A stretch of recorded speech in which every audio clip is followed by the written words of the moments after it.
Hi hello வணக்கம் நண்பர்களே. இன்னைக்கு கணித வினாக்கு வந்துட்டோம். கணித வினாவில் என்ன பார்க்க போறோம்னா, சிம்பிளா வந்து ஒரு ப்ராஃபிட் அண்ட் லாஸ் பார்த்துருவோம். ஒரு மிதிவண்டி, அதாவது சைக்கிள், அதை வந்து எவ்வளோக்கு வாங்குறாங்க அப்படின்னா 1250 ஒருத்தர் வாங்குறாருங்க. அதை 2 வருஷம் பயன்படுத்துறாரு.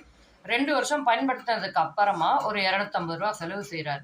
செலவு செஞ்சுட்டு அதை ஒரு 10% நஷ்டத்துக்கு வித்துடுறாருங்க. அப்படின்னா அந்த வித்த விலை என்ன அப்படின்னு ஒரு கேள்வி கேட்குறாங்கங்க. இது எப்படி பண்ணலாம் அப்படின்னா, 1250 வாங்குறாரு. ஒரு 250 வந்து அதுக்கு செலவு பண்ணாரு. ஓகேங்களா? அதுக்கப்புறமா 10%. நிறைய பேர் என்ன பண்ணுவாங்க, 1250 வாங்கினாரு, அதுக்கு நான் 10% வந்து போட்டுட்டு விற்கிற விலையை காட்டிடுறேன் அப்படிம்பாங்க. அப்படி பண்ணக்கூடாது. ஏன் அப்படின்னா, பழுது பார்க்கறதுக்கான அந்த விலையையும் எப்பவுமே வந்துட்டு அந்த காஸ்ட் ப்ரைஸில் இன்க்ளூட் பண்ணுவாங்க. அதனால 1250 ப்ளஸ் 250 1500 அப்படிங்கிறது அடக்க விலை.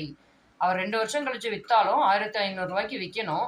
ஆனால் அதில் 10% நஷ்டத்துக்கு விற்கிறார். 10%னா எவ்வளவு? 1500 ₹150. அப்போ ₹150 கழிச்சு வித்தார்னா எவ்வளோக்கு விற்பாரு? 1350 விற்பாருங்க அந்த மிதிவண்டியை. ஸோ இந்த மாதிரி கணித வினாக்கள் மற்றும் தமிழ் வினாக்கள், வேற காம்படிட்டிவ் எக்ஸாம்ஸ்க்கு தேவையான வினாக்கள் எதெல்லாம் உங்களுக்கு வேணுமோ கமெண்ட் செக்ஷனில் லீவ் பண்ணுங்கள். அதே மாதிரி நம்மளுடைய சேனலில் சப்ஸ்கிரைப் பண்ணி சப்போர்ட் பண்ணுங்கள். நிறைய பேருக்கு ஷேர் பண்ணிக்கங்க. தேங்க்யூ.